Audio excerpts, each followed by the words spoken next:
अस्सलाम वालेकुम वरहमतुल्लाहि वबरकातुहू। उम्मीद करती हूँ आप सब खैरियत से होंगे। ये मैंने गाजरें मंगवाई थी जैसा कि मैंने आपको बताया था। पहले मैंने सोचा मैं गाजरों का बना लेती हूँ वो गाजरों का गजरेला बनाती हूँ। तो फिर मैंने कहा नहीं, गजरेला तो बहुत आम हो गया, मैं आप लोगों को रबड़ी भी कह सकते हैं और खीर भी कह सकते हैं। ये मैं आपको बनाने का तरीका बताऊँगी। ये मैं गाजरें साफ़ कर रही हूँ।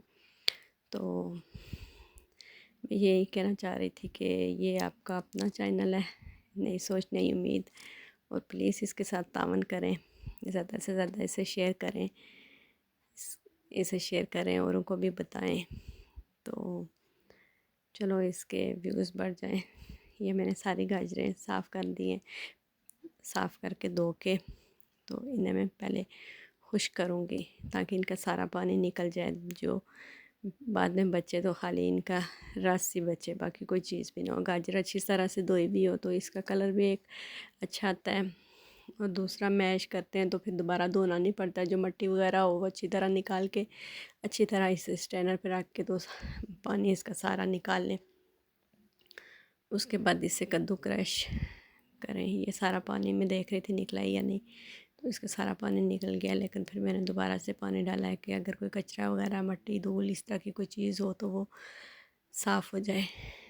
तो ये अब मैं इसे आपको बताती हूँ कि कद्दू का क्रश पिछली मरतबा जब मैंने मूली क्रश की थी तो मैंने बारीक तरफ से की थी, लेकिन ये हम मोटी तरफ से करेंगे क्योंकि इसे हमने रबड़ी के लिए इस्तेमाल करना है और गजरेला भी बनाना है। उसमें गाजर थोड़ी मोटे मोटा टेक्सचर उसका है ना, तो वो ज़्यादा मज़े का बनता है।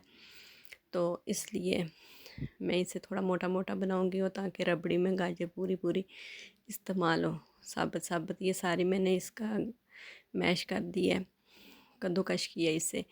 तो कद्दूकश इस सारे का नहीं बनाती, ये आदि में उठा के सेव कर लूँगी क्योंकि मैंने बाद में गजरेला बनाना है या फिर कोई और रेसिपी आपको दिखानी है।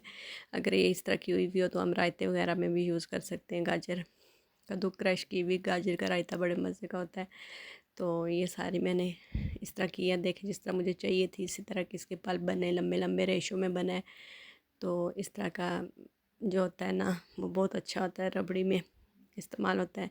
इसलिए आप कह रहे होंगे कि खीर और रबड़ी में इसका क्या काम है आयल का। तो मैं आपको बता दूं कि गाजर का जो पानी होता है अगर उसी में हम उसे खुश्क करें तो वो गल जाती है, गल के टूट जाती है। तो अगर हम उसको घी में डालेंगे तो घी का ये होता है कि वो गलेगी लेकिन टूटेगी नहीं, वहाँ पे वो बनती जाएगी, सख्त सख्त बनती जाएगी। तो ये हमें सख्त वाली चाहिए, लंबे लंबे रेशो में चाहिए। तो इसलिए मैंने इसके बीच डाली है और अच्छी तरह से इसे मैं भूनूंगी। जब इसका पानी सही खुश्क हो जाएगा तो ये घी मैंने इतना गर्म नहीं किया था, हल्के घी गर्म में मैंने गाजर डाली है। ज़्यादा गर्म में डालो तो नीचे से जल जाती है, फिर वो कलर भी नहीं आता है, तो इसलिए मैंने हल्के में डाला था। तो ये गाजर को मैं इसी के बीच पकाऊंगी, उसी आयल के बीच। आयल भी तकरीबन मैंने 3-4 टेबल स्पून लिया था, ज़्यादा नहीं लिया था। तो गाजर तकरीबन 1.5 कप होगी, तो इसके बीच मैंने आयल डाला था। तो फिर जब मैंने देखा कि सही तरह से आयल गाजर बिल्कुल मिक्स हो गई है आयल के बीच, तो अब देखिए इसका कलर कितना अच्छा आ रहा है, येलो येलो कलर भी गाजर छोड़ रही है साथ। तो अगर बाज़ात ये होता है कि आप किसी भी चीज़ को अगर कलर दें वो ना आए तो आप ज़रा सा ज़ाफ़रान दूध में या पानी में भिगो के नीम गर्म में तो वो कलर दे सकते हैं। ये चीनी का मैंने 1 कप लिया है, आधा कप मैं अभी इसमें ऐड करूँगी, तो आधा कप में बाद में, आधा रख दूँगी तो बाद में, सिर्फ आधा कप मैंने अभी इस गाजर में डाला है। तो ये मिक्स किया। अब चीनी का भी ये होगा कि जो जब चीनी इसके साथ लगेगी तो ये थोड़ा सख्त हो जाएगा। ये ब्रेड के साथ वाली जो होती हैं साइड्स वाली वो मैंने काट के लायदा कर दी हैं क्योंकि हमने ब्रेड को दूध के साथ ब्लेंड करना है। तो ये अक्सर इसके ये रह जाते हैं, ये सही तरह से नहीं होती है, तो उसका टेक्सचर थोड़ा ख़राब करती है। ये बीच मैंने 5 अदद रस दी लिए। अगर आपके पास रस हैं तो ठीक है, नहीं है तो खैर है, खाली ब्रेड से हो सकता है। तो अगर खाली ब्रेड है, रस से ब्रेड नहीं है तो चलो ये भी हो सकता है, थोड़ा ज़्यादा डाल दें। ये देखें अब इसका कलर बिल्कुल ठीक हो गया। अब इसके बीच में देसी घी ऐड करूँगी। देसी घी हम खाली नहीं डाल सकते या शुरू में नहीं डाल सकते, इतनी देर तक ये ख़राब हो जाता। तो ये देखिए अब गाजर का पानी खुश्क हो रहा है, घी सामने नज़र आ रहा है इसका ऑयल। तो अब मैं इसमें देसी घी का सिर्फ 1 चम्मच डालूँगी। अगर आपके पास है तो ठीक है, नहीं है तो आप स्किप भी कर सकते हैं, इतना ज़रूरी भी नहीं है। मेरे पास था तो मैंने डाला है। मैं देसी घी गारी बनाती हूँ मलाई का, मैं कभी आपको बताऊँगी वो भी बनाने का। तो ये मैंने इस डाल के इसे अच्छी तरह से इसके बीच भूनूँगी। जब देखेंगे कि इसका पानी बिल्कुल खुश्क हो गया तो ये बिल्कुल उसमें हो गया, मिक्स हो गया और रबड़ी टाइप की बन गया। आप देख सकते हैं इसके रेशे भी ख़राब नहीं हुए हैं। तो ये बिल्कुल सही तरह से तैयार हो गया और इसका अपना कलर भी आ गया। अब मैं ये दूध में रस और ये डालूँगी, जो ब्रेड मैंने काटी थी साइड से वो वाली ब्रेड में डालूँगी। एक बात और मैं बता दूँ कि दूध हमेशा आपने जो नहीं होता है बॉयल नहीं किया हुआ, जिसे अनकड़ा दूध भी बोलते हैं, और बग़ैर बॉयल का कोशिश करें कि वो ही ज़्यादा यूज़ करें, क्योंकि उसका ये होता है कि उसमें से मलाई नहीं निकली हुई होती है, तो उसमें अच्छे मिनरल्स पाए जाते हैं और इसका जायका भी ज़्यादा अच्छा आता है। ये मैंने तकरीबन 1.5 किलो दूध से 1.25 किलो दूध इसमें डाला है। चीनी का आधी बची हुई, जो आधे कप में चीनी थी उससे आधी डाली है। ये अभी से मैं ब्लेंड करूँगी अच्छी तरह से। तो फिर ये देखें ये बिल्कुल अच्छी तरह से हो गया है। तो अब मैं इसके बीच ये ऐड करूँगी। इसके बीच मैंने वो डाला था रस का, थोड़ा सा बचा हुआ बूरा पड़ा हुआ था नीचे से, तो मैंने कहा वो भी डाल देती हूँ। तो वो डाल के मैंने इसे ये इसमें डाला है।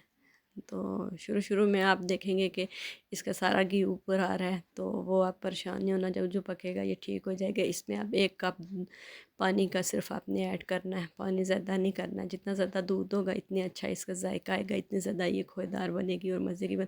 और आप यकीन करें ये इतने एक मज़े की रेसिपी बनती है ना, इतने मज़े की बनती है कि मैं आपसे क्या बोलूँ, कि बहुत अच्छी। मेरे बच्चों को तो खैर ये है कि 2 बच्चों को गजरेला पसंद है, वो कह रहे थे गाजर का हलवा बनाएं, गाजर का हलवा, और 2 कह रहे थे कि ये बनाएं खीर, कोई खीर कहता है कोई रबड़ी। तो मैंने खुद यही बनाई है, तो बाद में मैं उन्हें बना के दूंगी, जब वो बनाऊंगी तभी मैं आपको बताऊंगी। ये मैंने बचा हुआ दूध पानी डाला, बस पानी मैंने इतना ही डाला है कि जितना जग को नथारा है। तो दूसरा ये देखें ये हल्की आंच पे रखें, ये बस पकता जाएगा। तो जो जो पकेगा उस वैसे वैसे गाढ़ी होती जाएगी, और जब देखेंगे सही गाढ़ी हो गई है, साइड से अच्छी तरह उतारते हैं तो साफ़ होती है।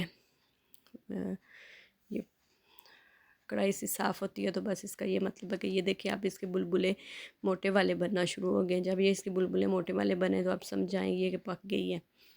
तो अब इसे हम सर्व करेंगे, बस थोड़ा सा और घना हो ले तो फिर मैं आपको बताती हूँ।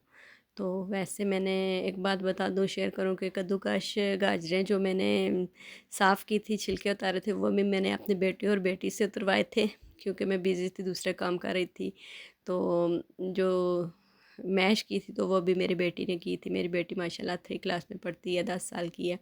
मेरा बेटा 6 साल का है, तो अभी वो नर्सरी में है, लेकिन उसने माशाल्लाह अच्छी तरह साफ़ कर दिए थे। तो बाकी मैंने कद्दूकश बेटी ने की हैं, तो बाकी मैंने ये बनाया। मेरा कहने का ये देखें 3 अखरोट में डाल रही हूँ इसके बीच। मेरा कहने का ये मतलब है कि बच्चों से भी हेल्प लेनी चाहिए। तो ये देखें ये मेरा बन के तैयार हो गया। अब मैं इसे खुली वाली डिश में सर्व करने लगी हूँ। तो आप भी इसी तरह, अगर उसका खुला वाला मुंह वाला बर्तन हो तो वो ज़्यादा सही होता है, जल्दी ठंडा हो जाता है। तो आप भी इसी तरह इसे अच्छी तरह से लगा के तो पेश करें, ख़ुद खाएं, घर वालों को खिलाएं। कसम से बड़े मज़े की बनती है, बहुत अच्छी बनती है। इसी खुशी में आप मेरे चैनल को लाइक सब्सक्राइब भी कर दें और कमेंट भी कर दिया करें। अगर आपको मेरी रेसिपी पसंद आती है तो प्लीज़ मुझे कमेंट किया करें, बताया करें, मज़ीद अच्छे से अच्छे बनाया करूँगी। आप जब करते हैं तो मैं पढ़ती हूँ, मुझे बहुत खुशी होती है। तो नया नया बना रही हूँ तो बीच में समझ में नहीं आती है कि क्या कुछ कैसे बोल रही हूँ। आस्ता आस्ता लैंग्वेज भी सीधी हो जाएगी, वीडियोस भी थोड़ी क्लियर हो जाएंगी, लेकिन आस्ता आस्ता हो रहा है इम्प्रूव, काफ़ी इम्प्रूव की तरफ जा रही हूँ। पुरानी वीडियो देखती हूँ तो उसकी निस्बत नई वीडियो में माशाल्लाह काफ़ी इम्प्रूव आ रहा है मुझे। तो आप भी प्लीज़ थोड़ा गाइड किया करें, बताया करें। ये मैंने गिरी का बूरा डाला है इसके ऊपर। तो मैंने इसके ऊपर से सब्ज़ इलायची छोटे वाली नहीं डाली थी, वो बाद में मैं एक इलायची के बीज ऊपर डालूँगी। बाज़ लोग बंदों को इसका पसंद नहीं होता है ये अखरोट मैंने ऊपर डालें। तो आप चाहें तो बादाम वगैरह भी डाल सकते हैं, लेकिन मेरे पास इस वक्त नहीं थे तो मैंने नहीं डाले, मैंने खाली अखरोट डाले। तो इसलिए आप अपनी मर्ज़ी से ड्राई फ्रूट जो भी चाहें तो वो भी डाल सकते हैं। वैसे एक चीज़ मैंने और भी ऐड की थी, शायद कि वो स्किप हो गई है। मैंने इसके बीच ड्राई फ्रूट डाले थे, वो ख़ुद मैं घर में बनाती रहती हूँ, लड्डू वो वाले डाले थे। तो उसके बीच सारा कुछ मिक्स होता है, सर्दियों के लिहाज से बनाए। तो चलो ठीक है, अल्लाह हाफ़िज़, फ़ी अमानिल्लाह। तो अगर आपको मेरी वीडियो पसंद आती है तो प्लीज़ मुझे लाइक किया करें, शेयर किया करें, आगे भी किया करें, सब्सक्राइब भी किया करें। तो अल्लाह हाफ़िज़, फ़ी अमानिल्लाह।